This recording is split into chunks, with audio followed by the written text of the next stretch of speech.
You're here, ready to go deeper. And that's exactly what we're about to do today. Hmm. We're diving headfirst into the core of Rework. The book by Jason Fried and David Heinemeier Oh, Hansson. yeah, the base camp guys. Yeah. It really shook things up. It really did. It dared to tell us we might be, well, overthinking this whole work and business thing. Totally. Forget the giant business plans nobody reads. Exactly. Rework is all about a simpler, faster, more direct route to, building something that actually matters. Right.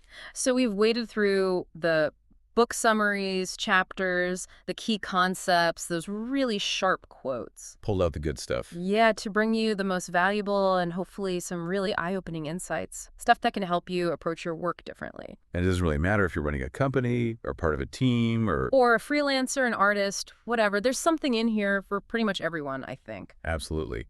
Rework really makes you question the default settings, how we usually think about work. Like those old beliefs about needing huge, complicated plans. Yeah, or obsessing over competitors, or thinking more hours automatically means more progress. It challenges all that. So what's the alternative they suggest? Well, often it's about doing less, but doing it like real intention. And just getting started is often way more powerful than endless prep.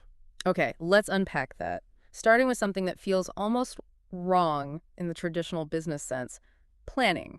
Ah, yes, planning. Rework really throws a curveball here. They famously say, and this is a quote, planning is guessing. What's the real deal with that? Well, what's really interesting there is how it forces you to think about um, the limits of predicting the future, right? Especially when things change fast. Which they always do. Exactly. So the further out you plan in minute detail, the more you're just, well, guessing, Oh. making assumptions. And Rework argues that spending all that time up front creating these super rigid long-term plans, it can actually become a weakness because you get so invested in the plan itself. You might completely miss a big shift in the market, or you're too slow to react when something unexpected and maybe great pops up. Right. It's like spending ages drawing this perfect hiking map, only to show up and find half the trails are closed for maintenance. Perfect analogy. Yeah. So Rework really pushes this idea of being, nimble, light on your feet, ready to change course when things don't pan out as you guess they would. Okay, so less rigid map, more compass maybe, general direction. Kind of. And connecting this to how teams work, they talk about just-in-time planning. Just in time, what does that look like? Instead of those huge kind of abstract planning retreats that feel miles away from daily work, Yeah, I've been in those. right, you plan only when you actually need to make a decision or take the next step. Okay. And that has a few real benefits. First, it keeps the planning super relevant, focused on what needs doing now or very soon. Second, you usually get more buy-in from the team because they see the direct link between, the discussion and the action. It's not just theoretical anymore. Exactly. And maybe the biggest thing, it encourages actually doing things rather than just talking endlessly about doing things. And that bias towards action feels vital. A rework really hammers this point, doesn't it? You can strategize forever, but until you actually build something, ship something, put it out there, you're not really learning anything useful. No real feedback, no real progress.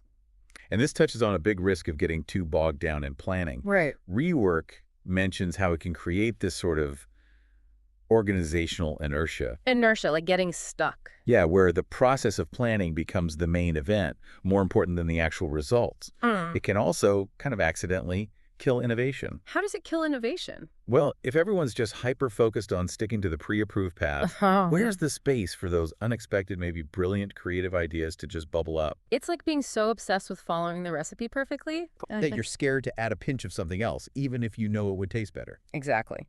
So the core message here for, anyone listening is don't get caught in that endless planning trap. Have a direction, sure, but prioritize being adaptable. Prioritize action. That's where the real learning and progress happen. Okay, adaptability and action over rigid, exhaustive plans. Got it. And building right on that idea of not getting bogged down, Rework brings up another concept that feels a bit backward at first. Ooh, Which one? That limitations, constraints, they can actually be a good thing, a catalyst for creativity and getting stuff done. Okay, yeah, that does sound counterintuitive. We usually see constraints like a tight budget or a crazy deadline, Yeah. limited people as problems, right? Yeah. Things to get rid of. We do. But rework flips that script. It suggests those very limitations can be the spark that ignites real innovation. How does that work, though? How can less lead to more creativity? Well, what's fascinating is the idea that constraints force you out of your usual patterns. You can't just throw money or people at the problem if you don't have them. Right. Your default solutions are off the table. Exactly. So you have to find smarter, more efficient, often more creative ways to solve it. Think about like a photographer who only has one fixed lens. Okay. They have to get incredibly resourceful with framing, with light, with perspective to make compelling shots. Or a startup with a tiny budget. Yeah. Might discover some really ingenious, low-cost way to market their product that bigger companies would never even consider. Huh.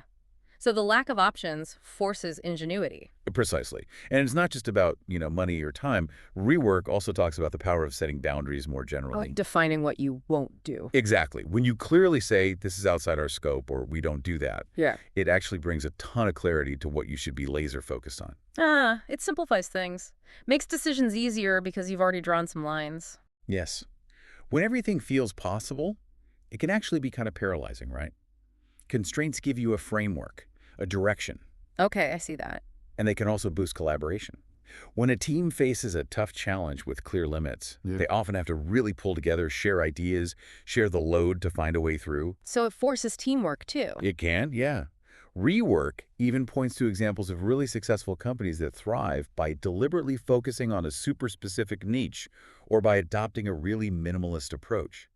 They basically create their own productive constraints. Interesting. So for you listening, maybe the takeaway is don't just see limitations as roadblocks. Yeah, try flipping it. Ask, how could this limitation actually push us to be more innovative, more resourceful? Use it as fuel. Use constraints as fuel. I like that. Another really, really crucial principle in rework, and maybe one of the hardest, is the power of saying no. Oh, boy. Yeah, that sounds simple, but it's not always easy, is it? Not at all. But rework makes a really strong case that its impact on your focus, your productivity, is just massive. Absolutely. I mean, we live in this culture where being busy is almost like a status symbol. Totally. And we're just constantly hit with requests, opportunities, new shiny things. Rework argues that learning to say no strategically to the stuff that doesn't really matter, that's vital. It unlocks your real potential. And it helps to understand why it's so hard, the psychology behind it. Yeah, what's going on there? Often it's like fear of missing out, FOMO, right? Yeah. Or just wanting to be seen as helpful, agreeable, a team player. Sure, nobody wants to be the person who always says no. Right. But rework argues that if you say yes to everything, you inevitably dilute your effort. Your focus gets scattered, and you end up not doing your best work on the things that are actually core to what you're trying to achieve. So saying yes too much actually hinders you. Exactly. By being selective, by saying no sometimes, you create the space, the focus, to really excel on the important stuff. And this isn't just for individuals, right? Rework talks about this at an organizational level too. Definitely. Imagine a company culture where teams feel genuinely empowered to push back, to say no to projects or tasks that don't really align with the main goals. Okay. That kind of environment fosters a focus on quality and impact rather than just, churning out volume for the sake of being busy. Quality over quantity again. And this links back to having those clear boundaries and priorities we talked about. Oh, right. Rework suggests if you have a really well-defined mission, what you're really about, it becomes much easier to look at a new request and say, is this truly a fit? Is this the best use of our limited time and energy? It gives you a filter. A strong filter, yeah. It forces you to be more critical about what you let into your world. Interestingly, Rework even suggests that saying no sometimes can actually improve relationships with clients or stakeholders. That seems odd. It does sound odd, but think about it. If you thoughtfully decline something that isn't a good fit, you're signaling that you value your time. You're committed to delivering high quality where you do focus. Instead of spreading yourself too thin and maybe doing a mediocre job on everything. Precisely. It shows you respect their project enough not to take it on if you can't give it the attention it deserves, and it builds trust that when you do say yes, you mean it. Okay, that makes sense. So the key takeaway here is Really guard your time and energy. Yeah. Be intentional. Don't underestimate how powerful strategically saying no can be. Protect your focus. It's essential for actually getting meaningful stuff done. Protect your focus. Okay, now let's shift a bit. Let's talk about building something sustainable and doing it through simplicity. Ah, simplicity. Love this one. In a world that often seems to equate complexity with, I don't know, sophistication or value. Right. More features, more layers, more meetings. Yeah, rework really champions the opposite, keeping things as straightforward as possible. And what's really insightful here is their argument that you don't need all those intricate strategies and convoluted processes to be successful. In fact, they argue the opposite. That complexity can be a burden. Often, yes. Rework suggests that simplicity in your product design and how you operate and how you make decisions is often what makes a business, or really any project, resilient and able to thrive long term. They really hit hard on this idea of doing fewer things but doing them exceptionally well, don't they? They do. Identify the absolute core things that create value and pour your energy into making those outstanding. Strip away all the extra fluff, the unnecessary bells and whistles that add complexity, but not much real value. Less is more, basically. In a very focused way, yes. Yeah. And this focus on simplicity, it's not just about the final thing you create. Rework points out how much it helps with, like, scaling up. How so? Well, think about it. If your processes are clear, simple, easy to grasp, it's way easier to bring new people on board, right? And to maintain consistency as you grow. True. Less training, fewer misunderstandings. Exactly. And simple structures usually mean clearer communication, faster decisions, because there aren't, 5 layers of management and confusing jargon to navigate. Right. Less complexity means fewer places for things to break down or get stuck, less bureaucracy. Fewer points of failure, less noise. And ultimately, it makes the whole operation more agile. You can react faster to changes in the market or to customer feedback because things aren't so complicated. And rework also connects us to the idea of aiming for sustainable profitability rather than just growth at all costs. It underscores that whole idea of long-term health. Building a solid, profitable foundation often comes from that focus and simplicity, not necessarily from just getting bigger and more complex indefinitely. So the key message for listeners here is constantly look for ways to simplify. Streamline. Yeah. Cut the cruft, focus on what's truly essential in what you do, and strive for clarity in how you operate. Simplicity isn't just, easier. It can be a real strategic advantage for long-term success. Simplicity as a strategy. Yeah. Okay. Finally, let's tackle maybe one of the most provocative ideas in rework. I think I know which one you mean. The idea that good enough is better than perfect every time. Ooh, that can be tough to hear, especially for perfectionists. It really can. It cuts right against that deep-seated urge to polish and tweak and refine until everything is absolutely, undeniably flawless before anyone sees it. So what's the argument? Why is good enough supposedly better? Well, rework argues pretty persuasively that chasing perfection often leads straight to analysis paralysis. You just get stuck Overthinking it. endlessly. And while you're stuck, you miss opportunities. You delay actually getting things done, maybe indefinitely. So the core point is aiming for good enough lets you actually ship. Get it out the door. Exactly. Get your idea, your product, whatever it is, out into the real world.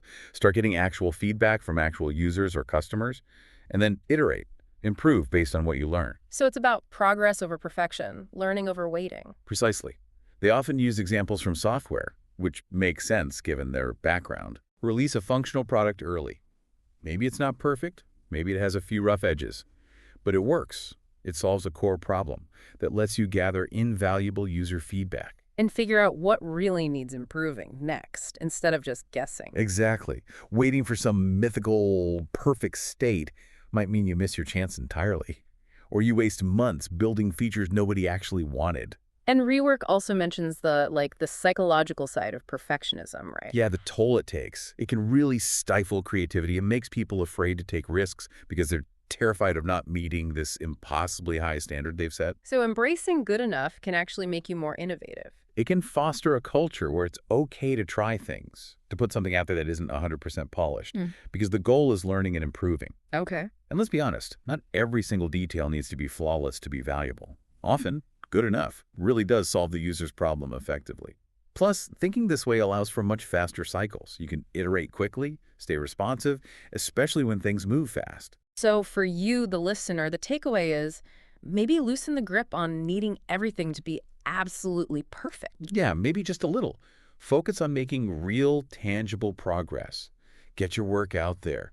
Learn from it. Refine it continuously. Don't let chasing some unattainable ideal stop you from actually bringing your ideas to life. Progress over perfection. Get it out there and iterate. Makes sense. So yeah, as we kind of wrap up this deep dive into rework, I think the central theme that keeps coming up is this powerful call to just rethink things. Rethink so many of the traditional rules and assumptions about business, about work, and instead focus on efficiency, on simplicity, and on actually creating meaningful output. It really is a huge shift in perspective, isn't it? It challenges how we even define success, how we look at challenges, even limitations. Yeah, seeing limitations as fuel, not roadblocks. Saying no as a strength. Simplicity as a strategy.